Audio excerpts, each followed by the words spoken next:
Welcome to the SIWIKE Podcast, the only podcast that shares the stuff you didn't know you needed to know about jobs, careers, and life. The SIWIKE Podcast, the stuff I wish I knew earlier. Hi everyone, and welcome to the SIWIKE Stuff I Wish I Knew Earlier podcast. We're here with one of our new guest hosts, Lisa Langley, and she comes to us with a background in education and hospitality and a whole bunch of other things, and we'll get into her journey. So, Lisa, how are you doing? I'm good. I'm happy to be here. Thanks for inviting me. Sounds good. So why don't we start off a little bit about you and what you're doing right now. If you can tell a little bit, tell the audience what you're doing at this moment. Sure. So right now I am a senior consultant, talent development at Toronto Metropolitan University, formerly Ryerson.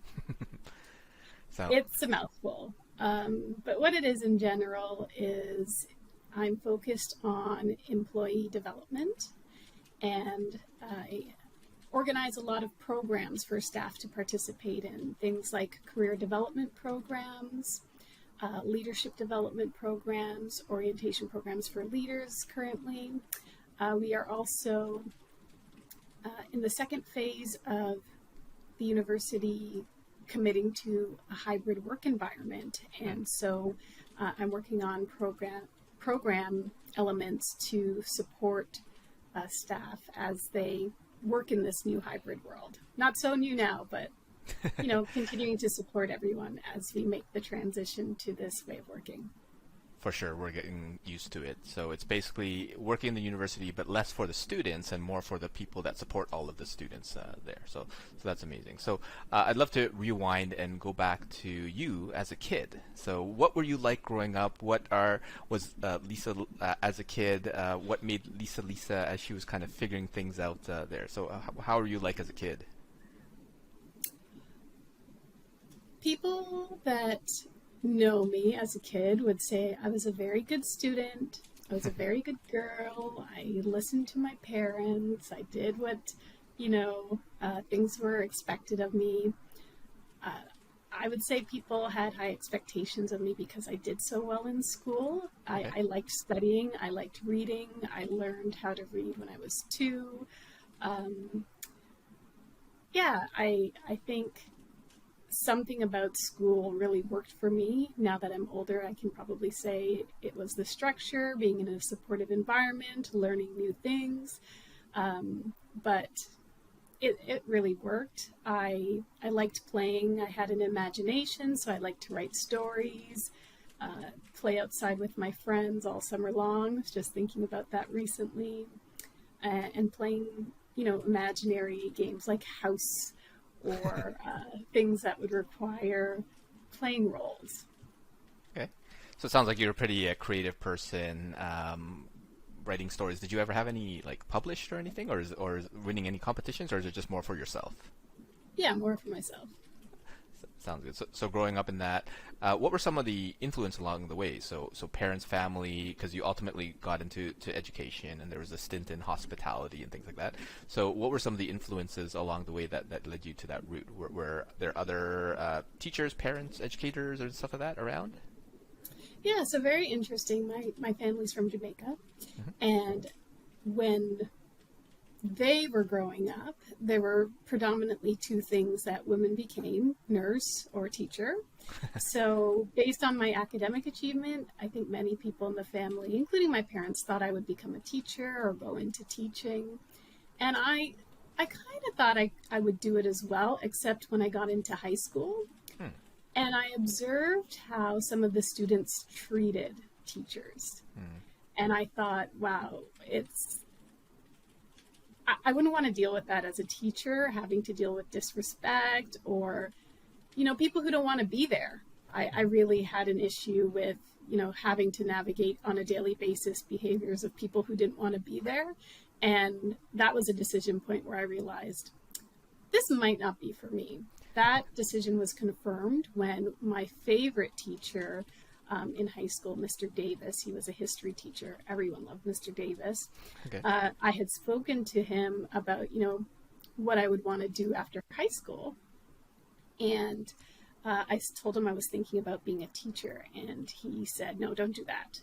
I was Okay. like, "Oh," and he said, "No, you're too smart. You can do many other things. You should go into business." And I was like, "Okay." I didn't really know much about going into business, and I didn't know what being too smart for education really meant, but I did respect his opinion, and I thought that, sometimes people can see things in you that you don't see in yourself because you don't know.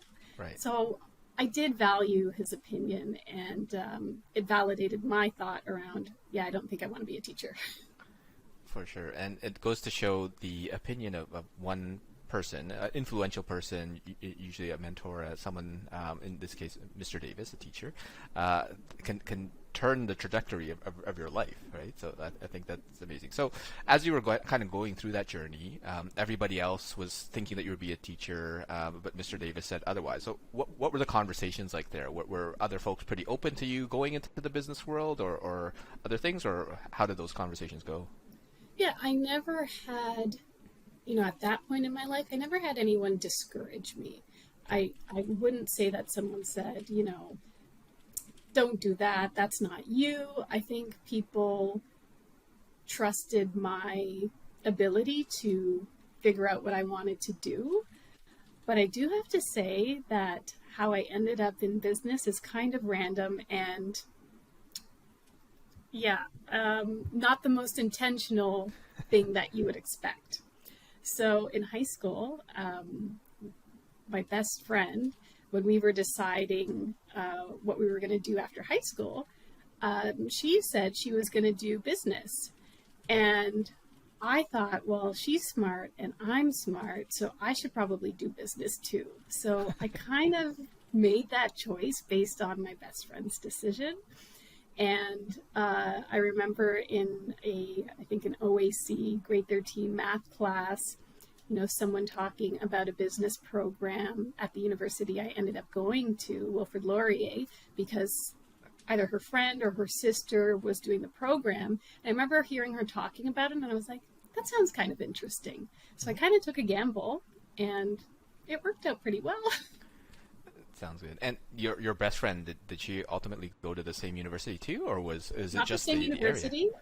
She went to U of T and did commerce, and I went to Laurier and I did business administration. Cool.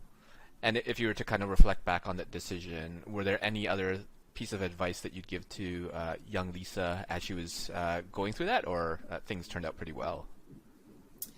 Yeah, so young Lisa, I think what I would have said to her is try to ask more questions and try to, follow your curiosities and see if there's somebody that you can meet that might be doing something interesting. Because I feel like at that time, and it probably is similar, but probably better now because we have better access to information. But at that time, I think guidance counselors couldn't equip you for the world of work that was evolving. So, the traditional careers were available, but to talk about what a training manager does or to talk about what a data analyst does, I don't think people were being guided in those directions at that time. So it would be trying to figure out who I could meet and who I could talk to help shape what I wanted to do. Sounds good. So you ultimately did a business degree, and when you started there, like, what did you think you'd be doing? Because business is still a large domain, right? There's so many different areas of it. Was there a particular area that you gravitated towards, or was it kind of like, no, this is my opportunity to explore, or something different? Yeah, so in the first year, there was lots of opportunity to explore. So you had to take a standard business course in the first and second term, if I recall correctly, and that gave you an overview to the different components of business, and I think that was really helpful. At the same time, I was taking things like calculus, and I was taking sociology, psychology. I was taking a variety of different courses, which I think is really helpful when you're so young and trying to figure out, what do I want to do?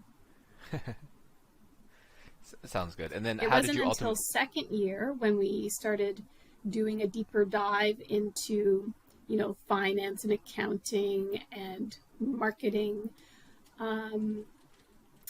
and human resources, where I discovered, okay, out of everything, I think human resources is closest to what I like to do and what my skills are.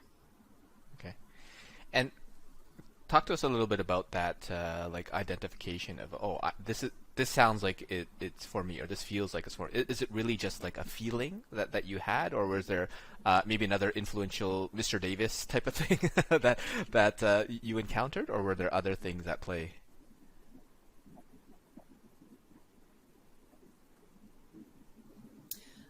So I can remember in the very first day of my human resources class, the professor said, most of you think that human resources would be good for you if you like people and you like, building relationships with others, but actually human resources is a science and requires a lot of, data and policy and all of that stuff that I was not aware of. I was more of, I think I'm a nice person and I like people and I want to help people. But that did not deter me from, wanting to learn more about what it actually is. And the more that I learned about it, I thought it was really interesting because it's people who are working and learning about all of the rules that govern work and what's involved in maintaining a workforce. So it became interesting the more I learned about it. I knew when I took accounting, for example, that was not for me. I just, did my best to meet the requirements, but marketing was interesting, but human resources was probably more interesting to me at the time. Sounds good. Yeah, a lot of folks have that perception where you love people and all that sort of stuff. So I like how you mentioned that. Well, actually, there's a lot more to it, and that scientific approach with data and things like that is really starting to take hold. Where the field of like people analytics is starting to grow a lot more as well. So as you're going through your university experience, talk to us as you're approaching graduation. So you're ultimately going to go out into the workforce and things like that. How is the approach to kind of landing jobs in the areas that you were interested, getting into HR, or wherever you ended up landing on first blush? So I should share that the program that I took had a co-op component. Gotcha. So while I was completing my degree, I got 3 work experiences in that were very valuable in helping me to clarify what I wanted to do. So by the time I graduated, I still felt the sense of I wanted to get into HR. However, I wasn't finding it so easy to get into HR without HR experience. So how was that process? So you have a couple of co-op work terms, internships, which presumably gave you some sort of work experience, but not necessarily HR. And then how did you ultimately kind of navigate your way into the field or around the field and progress throughout your career? Okay, so it's kind of a long road. Okay, so I graduated. I wasn't having success finding a job right away, so I worked with an agency that placed me at Fairmont Hotels at the time, and my role was an administrative assistant, and it was another great organization that I got to work with, but I knew that being an administrative assistant wasn't the long-term path for me. Mm-hmm. And then there was actually a formative experience that happened. So while I was there, we had to work on dismissing someone. And as part of that process, we engaged an organization to do the outplacement and be the one to support the person who is being dismissed. Mm-hmm. And that is when I realized, oh my gosh, I want to do that job. I want to be there for people who are losing their jobs. So I started to investigate what that would look like, and I found out there was a program at George Brown College called the Career and Work Counselor Program. And so I ended up leaving my position and doing a 1-year program at George Brown in career and work counseling. So that was another great program, and again, I was able to get some work experience. The first position that I got was working in a nonprofit organization focused on internationally trained professionals. And then the second placement that I got was working with an executive search firm and doing resume and interview coaching for executives in transition. So I did that, finished the program. I ended up landing a position back at the place where I did my first intern placement. And while I was there, I connected with someone who had also done the program at George Brown. She was working in consulting, and we connected, and then there was a position available where she worked. I applied, and then I ended up as a consultant in that organization. And my consulting was in career transition work. So I was helping people who were being laid off. Sounds good. So you actually achieved that goal in terms of where you wanted to be. And if you were to kind of give advice for, again, young Lisa as she was either first entering the workforce, not necessarily getting the success that she wanted, and then maybe later on as she ultimately found that success, like what sort of advice would you have to young Lisa at those two different points? So the first advice that I would have given young Lisa is that your first job doesn't have to be your forever job. It's really important to get, some experience, because you learn so much from the positions that you don't like and the environments that are not right for you, not right for you, as much as the ones that you do like and are right for you. So, just because you don't get it right the first time doesn't mean it's final. I wish I had known that. Sounds good. And then ultimately, as you started progressing through, and you ended up getting into the role that you actually want to do, like what sort of advice would you have for yourself along that way? What would I advise?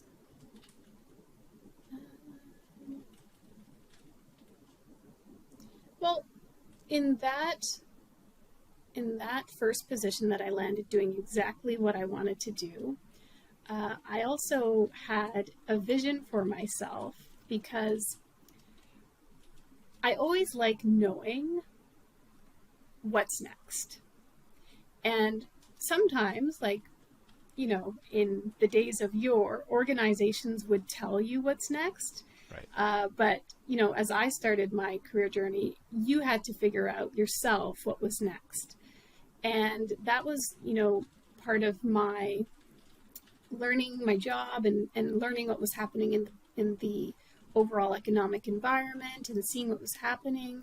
I felt that the field that I was in, it was changing, and I didn't know that long term would this be something that I could be doing for 20 years. So I think I would advise myself at that point in time to be patient, but also keep your big picture in mind. Because I was impatient and frustrated that, things were not happening as fast as I wanted them to, but you can be patient and have a big picture in mind and slowly work towards what you really want to do, whatever that might be. Sounds good. And now you're mostly in kind of the learning and development space and helping people advance in their career. So what was the process to get into that world like? Okay. So in that position where I was helping people with their career transitions, I ended up doing a master's of education part-time. And because I started doing that master's part-time, I ended up transferring to another practice area in the consulting organization I was working in leadership development. So in that position, I was designing and developing leadership development programs. And that's kind of what got me into the true space of learning and development for people in their organizations. And I was able to bring that skill set when I left consulting and ended up in the hospitality company that I was working for. Sounds good. So this sounds like it's a case of having some sort of continuing education alongside that said, you know what, I want to be in this area, so let me credentialize myself in the learning and development space and company. Can you switch me into that group so that I can continue to do the work and add value to that, and then ultimately moving to different organizations along the way. And then from that back to hospitality, how is that shift a little bit different? Because you started in hospitality, now you're back in hospitality, but in quite a different role. How does that kind of play out, or what are some of the commentary or lessons that you had along the way? Well, I would definitely say the biggest thing that took place was me deciding to do my master's, because the credential gave me credibility when I was working in the leadership development space. So if I had not done that, the transition to that practice area wouldn't have been possible. And then the experience that I got designing and developing leadership development programs, that's what I ended up doing in hospitality. So that was the thread through all of these experiences. Sounds good. So it's a matter of starting somewhere and then developing yourself and growing yourself in a way so that you can come back and basically perform at a different level in a different area and kind of be doing what you want to be doing. And walk us through kind of the latest few transitions, so back from hospitality and then up to where you are right now. It's kind of in a similar but capacity, but obviously in a different domain or different industry. Walk us through that, the last leg of the journey. Okay, there's many steps, so I'll go through it fast. Okay. So I was working as Director of Learning and Development, had a wonderful position, great team, great organization. It got acquired by a French company. The French company's headquarters were in Paris, so to continue working with the organization in a global capacity, Paris would be in my future, so I decided to take that opportunity and I moved to Paris. I was an executive director of service culture development. While I was there, the organization was going through even more transition. My position was no longer available. I got promoted to vice president of service culture and transformation. I then decided that was not a good fit for me. I also met someone, so I decided to move to the Netherlands to pursue that. I moved to the Netherlands. It took a while to get sorted there. I was doing some freelance work. The freelance work, I realized, okay, I'm doing this work, but I'm doing it with people in Canada and the US. Why am I in a different country and not meeting people of that country? So I needed to find a position that would give me more of a sense of community and what it's like to work in the Netherlands. I found a position at the university as an academic advisor for bachelor data science students. As you know, the pandemic happened. I was away from family for quite a long time. Things were changing in my personal life. I decided to come back to Canada last year. And I took some time off to figure out, okay, what am I going to do back in Canada? While I was in the Netherlands deciding to come back to Canada, I was paying more attention to things that were happening. Of course, it impacted the entire world, but the George Floyd murder, the finding of the unmarked graves, the 215 unmarked graves in Kamloops, those were all things that were happening while I was away, and I was getting this feeling like I would be coming back to a different Canada, and I wanted to be more exposed to all of these things that were just never on my radar before.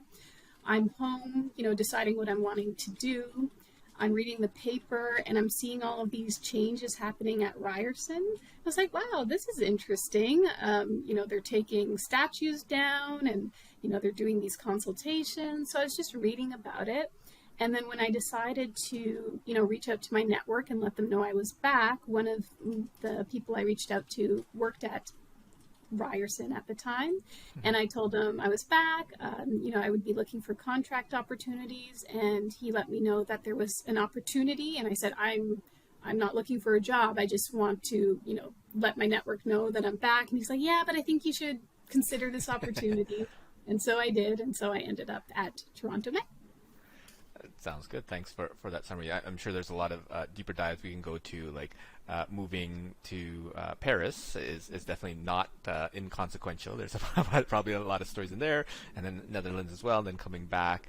And it probably speaks to reaching out to your network, that even though you weren't looking, you end up landing something. So those are important things. So thanks so much for sharing your journey and a lot of the important SWIKE, the stuff I wish I knew earlier along the way. So I know you shared a couple where like your first job doesn't have to be your forever job, and even if you are going through life having that vision for yourself, and the networking piece is obviously another one. Are there other pieces of SWIKE or other recommendations you'd have for young Lisa or the other young Lisas out there? Yeah, so the first one is around advice, because you will get advice that you solicit and you will get unsolicited advice as well. Yep. And I think one of the key things that I've learned is that sometimes people give you advice, but it's not the right advice for you. They might, give you ideas on what they would do or what they have done, but they're not fully considering your context about what would work best for you. And I think that's always something important to remember when you're making decisions based on advice that you receive. Good to take it in, but also consider, is this the right thing for me? In particular, I'm referencing when I decided to take a master's and pursue that, one of the pieces of advice I received was, don't do that. You don't need a master's to do this job. And I could have, said, yeah, that's true. Like, why am I going to put myself through that trouble if I don't need to? But the number of doors that opened up for me for doing something that I felt would be right for me and that I wanted to do, it was the best decision that I made for myself. So keep that in mind. The second one, I actually heard this quite recently on Stephen Bartlett's podcast, Diary of a CEO. Okay. And it really resonated for me. It was, if you believe what everyone around you believes, that's probably not your belief. Okay. And I really, really liked that because it speaks to the experience I had moving abroad and recognizing, you become accustomed to doing things a certain way or approaching things a certain way because that's the way that it's done. That's the way you've seen it done. But then you can enter a brand new environment and discover, wow, there are other ways of doing it, and no one way is the right way. And you have to figure out, once you get the exposure, like, what's the right way for me? Because now you have a choice. You don't have to fall back on what's been given to you or that you just grew up in. You have a choice. And I think that's something that I'm paying a lot more attention to in my life, not just my career. Like, do I believe that because I believe that, or do I believe that because everyone else around me believes that? Sounds good. What I took from those ones is a little bit of kind of be true to yourself and figure out who you are, where the first one on the advice part, like, people might be recommending things, but it's a data point, right? It was appropriate for them in their circumstances, in their experience, but you want to say, okay, does that apply to you in that circumstance? And you have to make that, take that critical thought and realize whether or not it's truly for you. And the second part about like other people's beliefs, that's quite interesting, because definitely it's one where people succumb to like groupthink and things like that. It's like, but do I actually believe that? Is that actually appropriate for me in my circumstance? So I think those are very good things to consider. And the answer might be yes, right? Yeah. It might be that's appropriate for you, and you listen to what people say, but you want to make sure that it still resonates for you. So I think that's a great words of advice to part on. And if folks want to connect with you, Lisa, where could they connect to you and reach out to you? And then what are some of your future aspirations later on? Okay, so if you want to connect with me, the best way is on LinkedIn. You can go to linkedin.com/in/Lisa J. Langley. That's the most direct way to me. You can also search for me there. And future aspirations. Wow. I wish I could tell you something concretely, but I want you to know that I am building my portfolio of experiences, and I'm enjoying that process. And the most important thing to me is that I work with great people, I do interesting work, and I do work that has impact. So as long as I'm doing things in the future that include those 3 requirements, I'm good. Sounds good. Sounds like that'll be an interesting portfolio of work to catch up with you later on in the future. So thanks so much, Lisa, for sharing your thoughts, experience, and your SWIKE, and hopefully we'll have you back for a future episode. Thank you, Luki. I appreciate being here and for you taking interest in my journey. Take care. Thanks for joining us on the SWIKE Stuff I Wish I Knew Earlier, the podcast. If you like the podcast, please subscribe on iTunes, Stitcher, or wherever you found this podcast. And if you can give us a review, that would be very appreciated. Feel free to contact me on LinkedIn at Lukidanu, Lukidanu, and the same on most social media platforms. And I look forward to hearing from you. Thanks. Bye.